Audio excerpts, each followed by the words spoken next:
Previously, Ben and Zio successfully inserted the red pearl, and the vehicle started.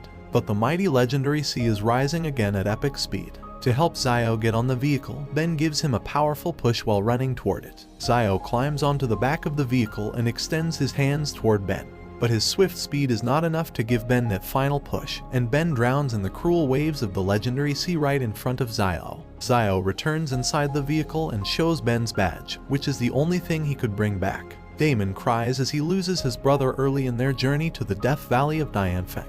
At last, the vehicle successfully brings them to Dianfeng Valley, and Second Master tries to find the right way to proceed and ambush the demons. But surprisingly, he cannot detect anything. Hence, Commander Xintong suggests setting up camps before advancing any further. Fairy Yimei watches the whole army setting foot in the valley, accompanied by someone in a black veil. Now, Commander Xintong tells everyone to divide into 2 groups and begin finding the way. Damon and First Master will stay behind. Before splitting, Xintong advises informing others of any danger using flares. Zioxuan and Zio, along with a few others including Mo Guzi, step onto very deceptive sand. On the other hand, Xintong, Huzi, and Wu Liden lead their group into a valley where a number of demons surround them. At the same time, Damon and Second Master ensure that the camp is set up swiftly and distribute food among the soldiers. Second Master knows that grandmother has not eaten since the previous day. Hence, he goes to her and offers his share of food, which she accepts after keeping half for herself. Meanwhile, the deceptive sand pulls 2 of their soldiers inside, providing no direction. Advancing further could cause them to sink like their companions. Second Master sends a magical bird to discover where Yimei might be, but it shatters and falls down. So, First Master uses her magical power to estimate the magnitude of the barrier. Astonishingly, it is so strong that it can stop and hinder their advancement in Dianfeng Valley beyond it. Demons attack Xintong and Huzi from every direction, and as they find a moment of rest, Huzi uses his Furba to concentrate and find the demons' weaknesses. He tells Xintong to target their ears. Meanwhile, Zioxuan and Mo Guzi are lost, discovering that the valley changes its landscape every few hours. Zioxuan suggests taking a path, and the rest follow him.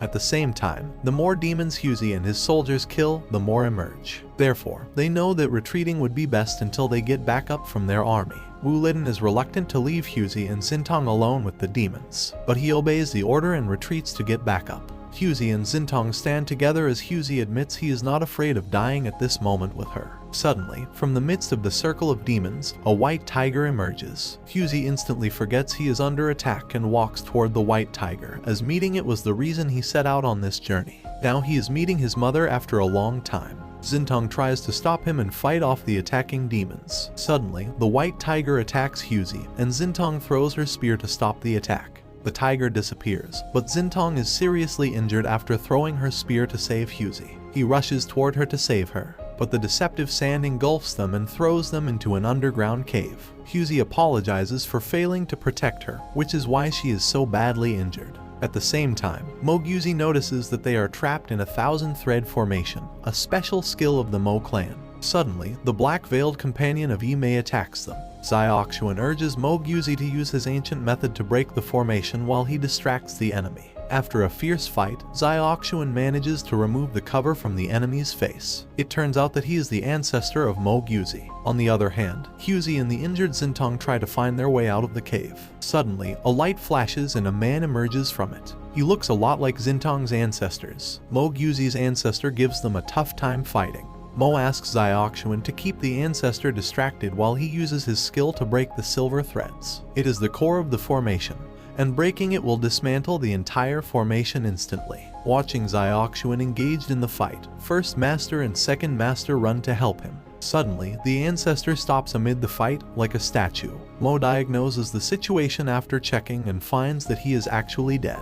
Despite his body being full of bone nails inserted by the cruel Yimei, Mo Guzi uses his magic to awaken his ancestor, freeing him from the threads and nails. Finally, when he regains his senses and is fully awake, Mo reveals that he is his descendant. Mo's ancestor can't believe that 500 years have passed since the Battle of Dianfeng Valley. He grieves that he never made it back home and didn't know it because he was under a spell. 500 years ago, Mo's ancestor had asked Yimei to insert the bone nails in his body, so that one day he could wake up and be buried in his own land. But now, there are only a few moments left before his death. Thus, the ancestor calls Mo closer, gives him his remaining spirit essence and his necklace, takes his last breath, and disappears. Mo Gyuzi absorbs the spirit essence and uses it on the giant rock. His ancestor transferred the 1,000 thread skills into his body, so Mo expresses his gratitude and returns to the camp with the others. They plan to advance carefully as the valley's directions are constantly changing. Damon informs them to look for Huzi and Xintong, as it has been a while since they have returned. Second Master brings the news that a heavy sandstorm is emerging from the mountain.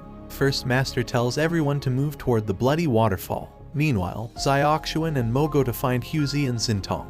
Yanren, in a soldier's disguise, has still not realized that First Master is actually her grandmother. On the other hand, Xintong's ancestor is annoyed to discover that no male is left to claim the clan's leadership.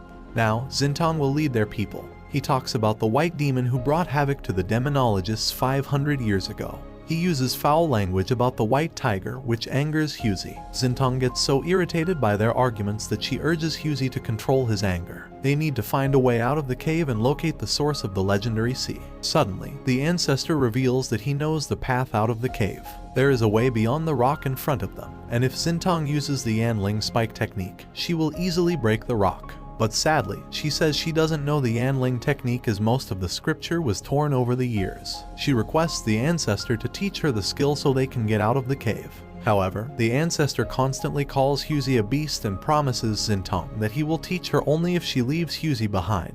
Huzi is extremely angry and wants to hit the arrogant, loud-mouthed ancestor. At the same time, Xiaoxuan finds Wuliden and others in the valley, who tell him that Huzi and Xintong disappeared while saving them from demons. They lost their way back, so Xiaoxuan tells them to leave marks as they move through the deceptive valley. Xiaoxuan refuses to take Wu along as he needs to lead his injured companions back to camp.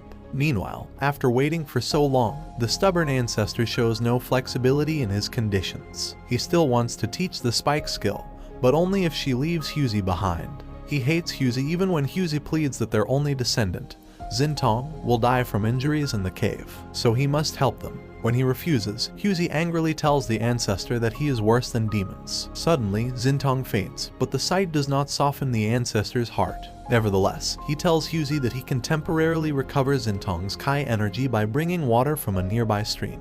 But as soon as Huzi enters, the entrance gets blocked by falling stones. After a while, when Xintong regains consciousness, she learns that the ancestor cunningly trapped Huzi behind rocks. She barely moves the rock and drinks the magical water. The water replenishes Xintong's Kai for a short while, and she is able to walk. However, the ancestor is still annoyed by the fact that his descendant is friends with the demon's son. This would bring nothing but shame to the family. In sheer anger, he rises to teach Xintong the Yanling spike technique. But over the past 500 years, mastery of this skill has declined. What Xintong knows is equivalent to the knowledge an ordinary soldier had in the ancestor's time.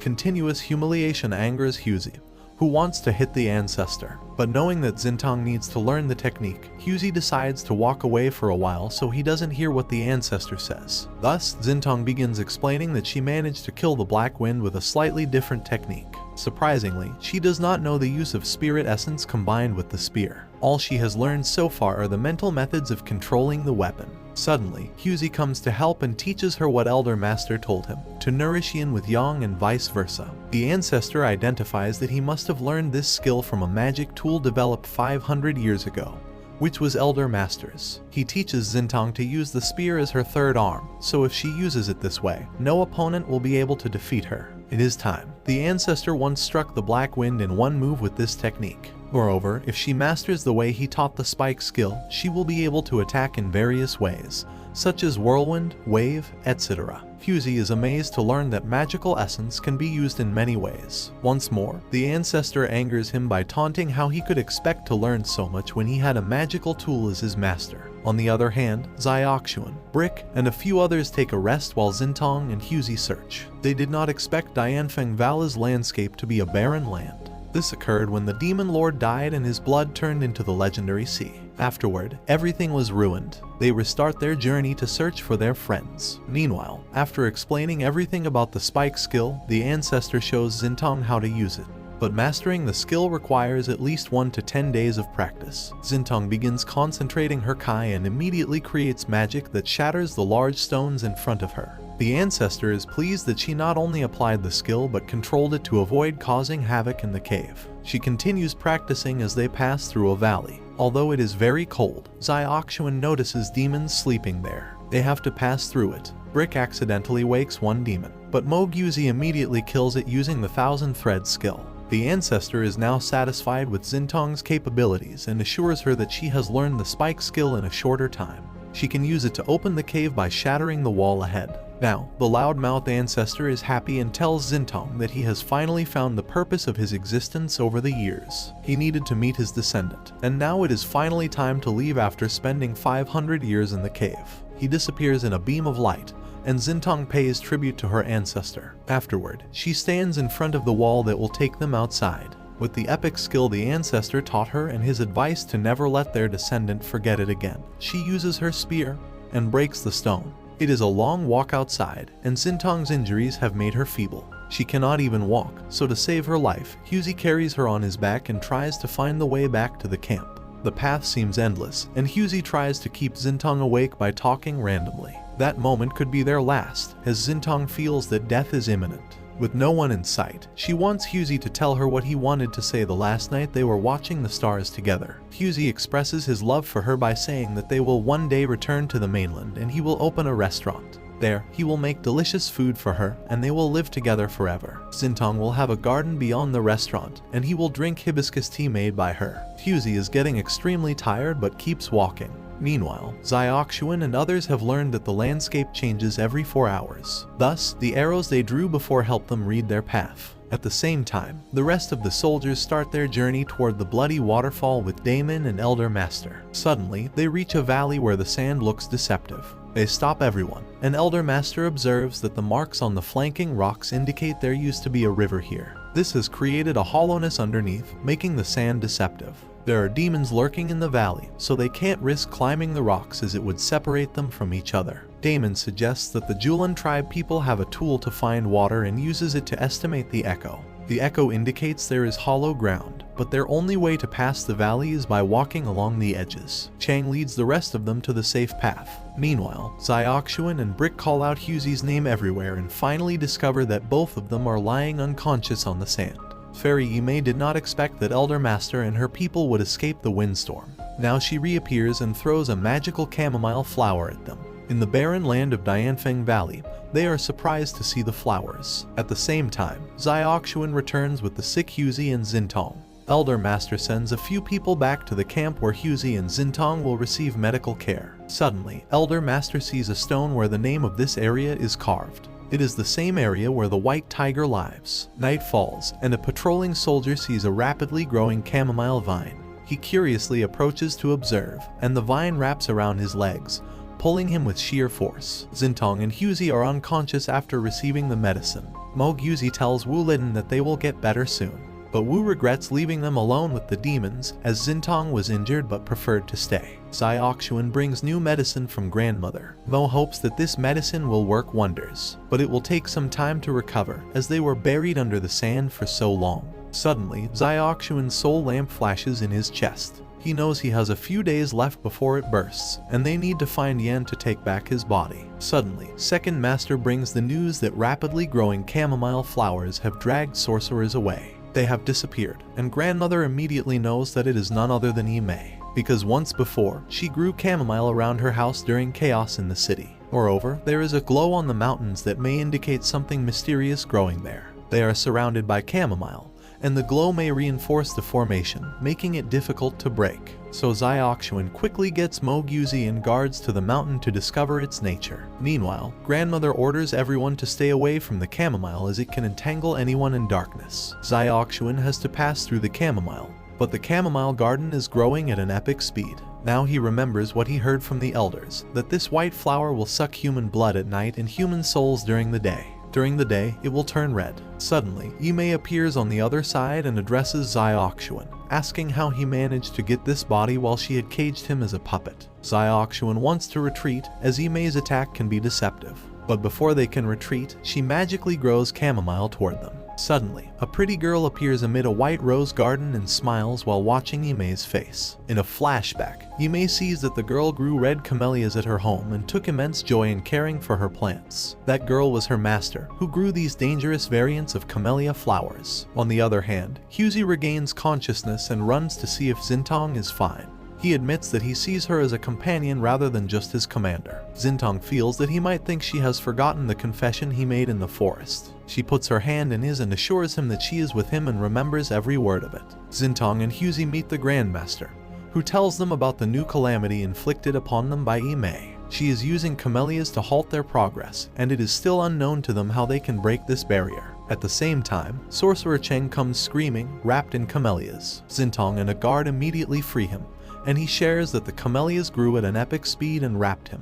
The speed of the camellias is so fast that while Xiaoxuan and his friends manage to escape them by chopping through, the flowers still pose a threat. At dawn, the color of the camellias turns red. Surprisingly, it is no longer moving and capturing people. However, as soon as a few soldiers sniff its fragrance, they fall unconscious. It turns out that it emits a gas that causes hypnosis and coma. Xiaoxuan returns with Mo Guzi and shares that they met Imei on their way. She is the one who planted these flowers in their path. Mo explains that someone cultivated these deadly flowers, which capture humans at night using their branches and vines. It is actually a deadly weapon, with human bodies used as fertilizer. Grandmother still thinks that Imei has not yet formed the full formation, as it is much more powerful. Suddenly, Xiaoxuan realizes that, as a body obtained from a magical tool, he cannot smell the red flowers. Thus, it will not affect him during the day, and he can walk through it to break the formation.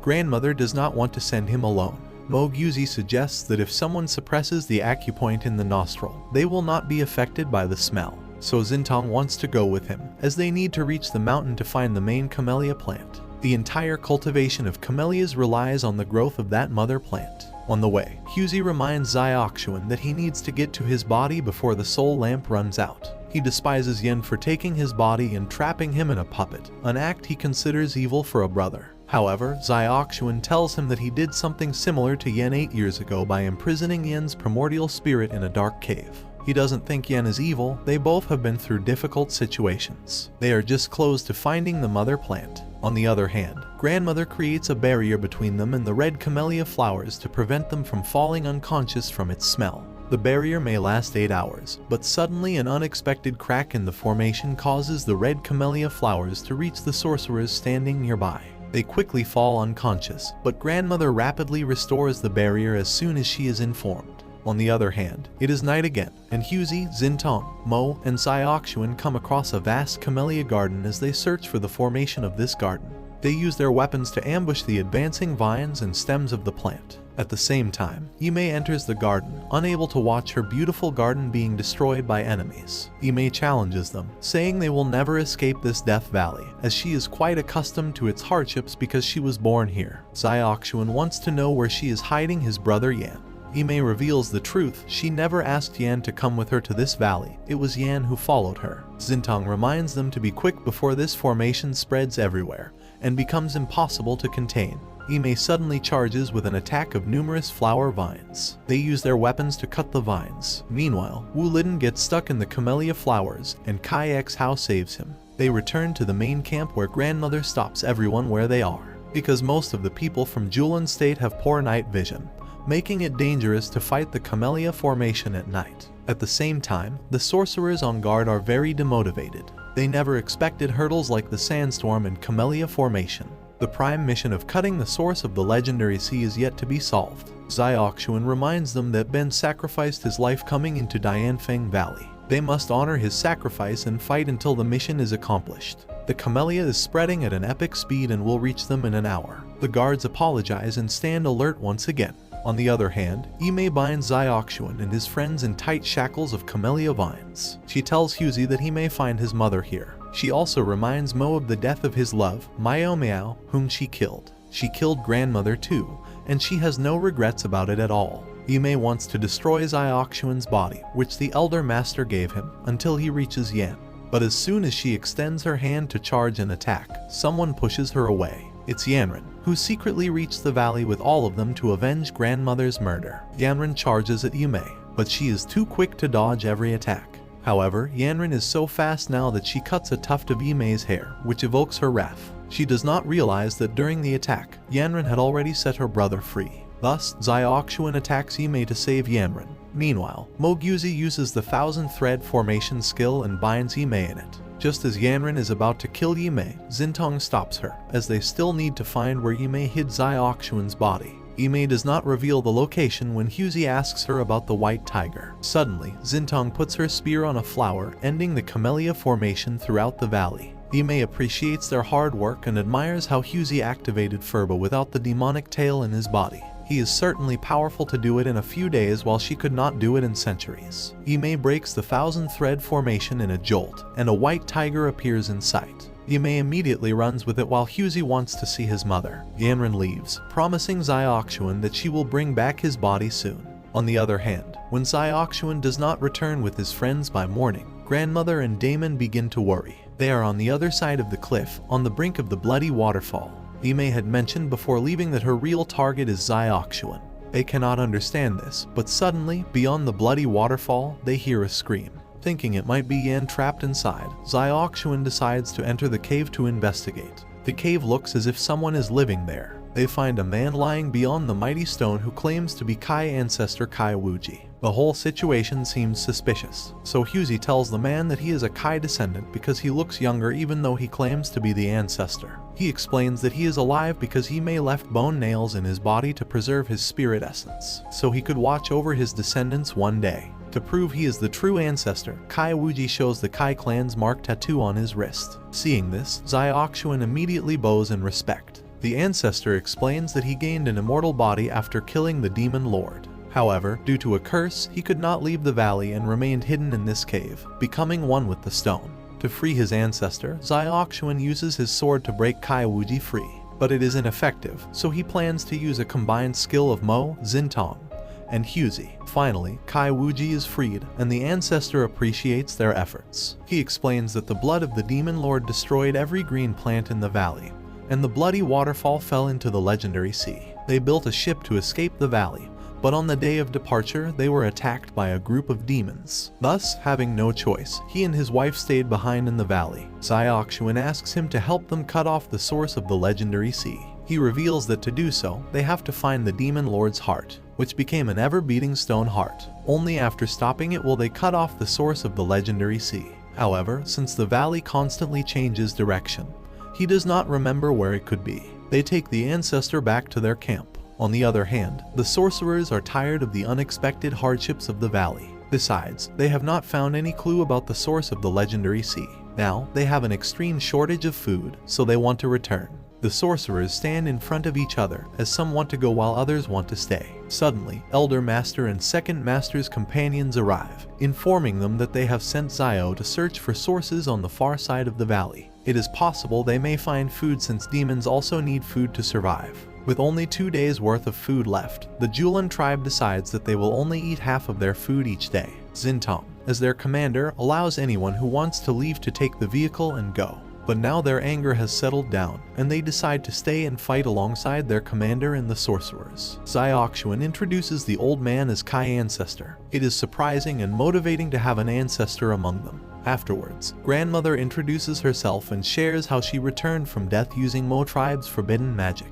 She wants to know the exact location of the demon lord's heart, but he once again says that he doesn't remember. He can only tell them that he killed the demon lord in a cave, but there are many caves in the valley. It may take them days to find it, and Damon expresses concern that they cannot wait so long due to the scarce food supplies. Ancestor informs them that they can find an abundant food source on the west side, where there is a wetland. Afterwards, they will discuss finding the demon lord's heart. Huzi silently wants to leave as he cannot wait to meet his mother. Ever since he saw the white tiger with Yimei, he wants to know what she is doing there. Xintong assures him that there are certain truths about what happened 500 years ago that they still don't know. On the other hand, Yimei looks tired and talks to the white tiger while sitting on a stone bench. She promises to do as she said. At the same time, Xiaoxuan enters a cave where he finds blood drops spilled on its path. He walks ahead and discovers Yan tied in chains inside, with multiple injuries on his body. He suddenly wakes up, realizing it was just a dream. The next morning, the whole sorcerer's army feels motivated again as they have found an abundant food source beyond the Twin Mountains. friends. Now they can focus on their search for the Demon Lord's heart without worrying about anything. They offer Kai Ancestor a plate of food, and he reveals that his taste buds are dead after being one with stone for so long. Suddenly, Xiaoxuan coughs as something is stuck in his chest. His soul lamp has little time left, and he tells his ancestor that if he doesn't find his primordial spirit, he will die soon. It is in the custody of Yimei, but they don't know where it is. He explains that the twin primordial spirit curse has been in his family for the past 500 years. Thus, his original body is with his other brother, while this body was given to him by his master. But it will only last a few more days until the soul lamp runs out. Knowing this, Kai Ancestor transfers his spirit essence into Xiaoxuan. This will make the spirit lamp last a few days longer. Kai Ancestor tells them that the curse began when the Demon Lord and the White Tiger Lord killed his twin brother. The Tiger Demon left a claw mark on the Ancestor, and then his son was born with the twin primordial spirit curse. Hughie is surprised to see the mark and reveals that she is his mother. Ancestor becomes angry and expresses that her sins are unforgivable. The environment becomes heated, but Xintong intervenes and asks them to focus on the matter at hand. Ancestor angrily assures that he will kill the White Tiger the moment he sees her because she has killed countless ancestors. Hughie tells Xiaoxuan that it seems unbelievable that his mother was a brutal killer, but Xiaoxuan assures him that he will be by his side no matter what.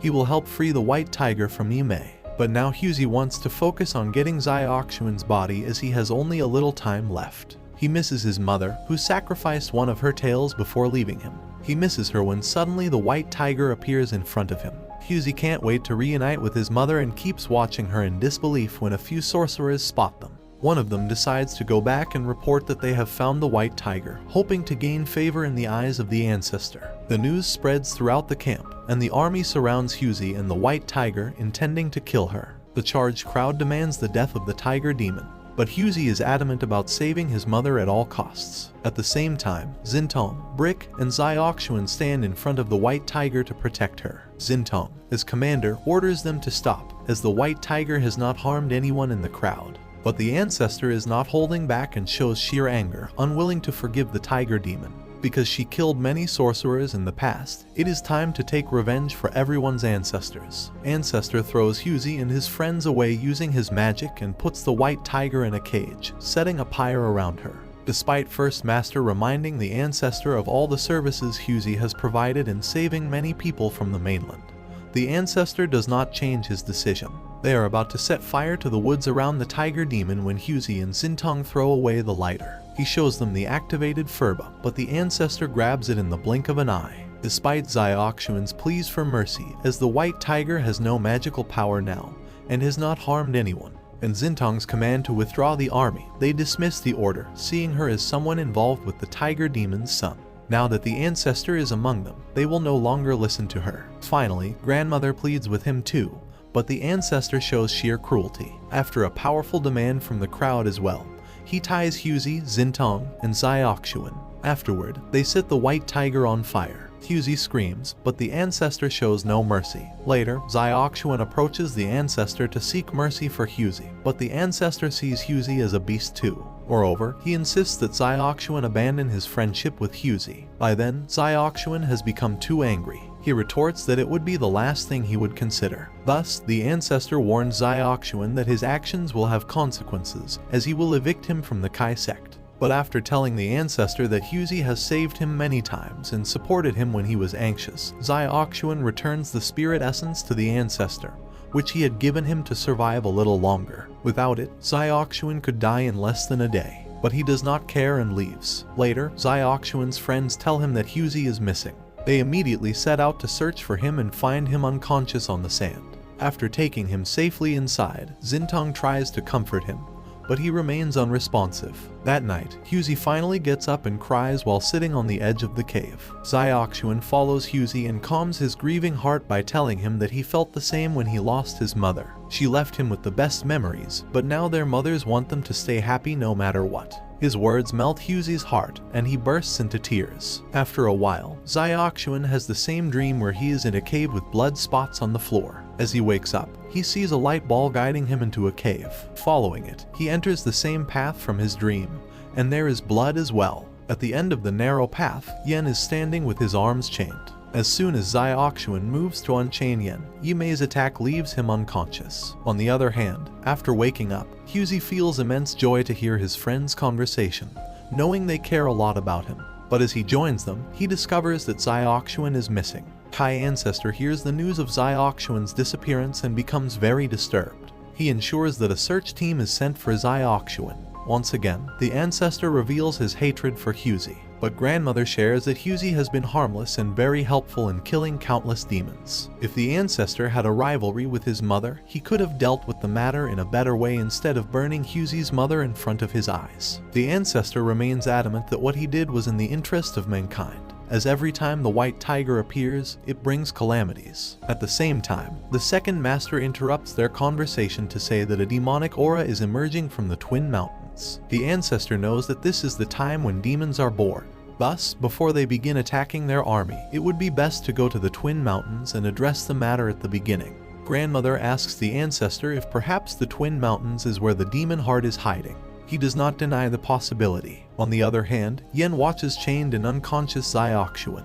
Yimei has clearly trapped him. Yen bitterly tells Xiaoxuan that he secretly followed Yimei here after getting his body, but she imprisoned him in this cave. Yen feels so hateful towards Xiaoxuan, as Elder Master sacrificed his body to keep him alive while he suffered in loneliness and darkness for many years, and no one batted an eye. Now he assumes that Xiaoxuan is here to get his body back. Xiaoxuan immediately denies this because he lived all those years in agony and regret after trapping Yen in the spirit mirror. Although everyone wants him to do it, he will not do this again to his brother. He admits that no one can live with such regret. He pleads with Yen to help him free so they can unite to deal with Yimei and escape from here. He urges Yen to address their primordial spirit matter later. Suddenly, he feels that his spirit lamp is going to shatter at any moment. One last time, he requests Yen's help, and Yen remembers that in the past, he was better in every aspect than Xiaoxuan. Even then, Zinsai chose Xiaoxuan over him. Xiaoxuan is dying mercilessly, while his friends decide to use the 1,000-thread method to search for him. In this method, they can search separately while staying within 100 paces of each other. On the other hand, the Ancestor, along with Elder Master, Daemon, and Second Master, disappears into the cave, telling them to suppress the demonic aura while he will check inside. A lot of time passes, and the Ancestor does not return.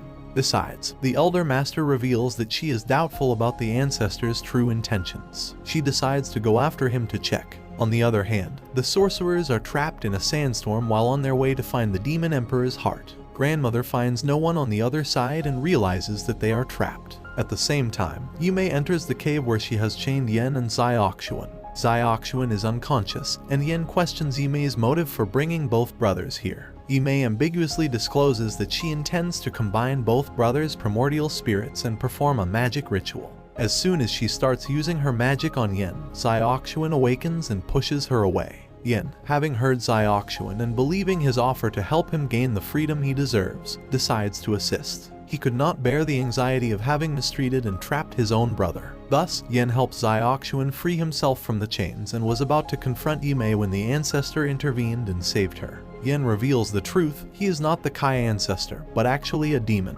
He has been trapped in Dianfeng Valley for the past 500 years. Previously, when Yimei brought only Yen, he had been expecting her to bring the activated Furba. However, she told him that the wolf demon could not activate it, and a man had activated it fully. Now, to retrieve Yen's body and save people from the overflowing legendary sea, they will soon enter Dianfeng Valley. And he will get his fully activated Furba and leave this valley. Since the demon ancestor killed the demon lord, he has lost his sense of smell, taste, and color because he is living without a heart. Knowing that Yen is a Kai descendant, the ancestor attempts to pull out Yen's heart, but becomes furious upon discovering that Yen's body only has one primordial spirit. He needs both to obtain his heart. Yimei requests the demon ancestor to allow her to help him get the heart and combine both brothers' spirits on one condition. Like this video and subscribe for more recaps.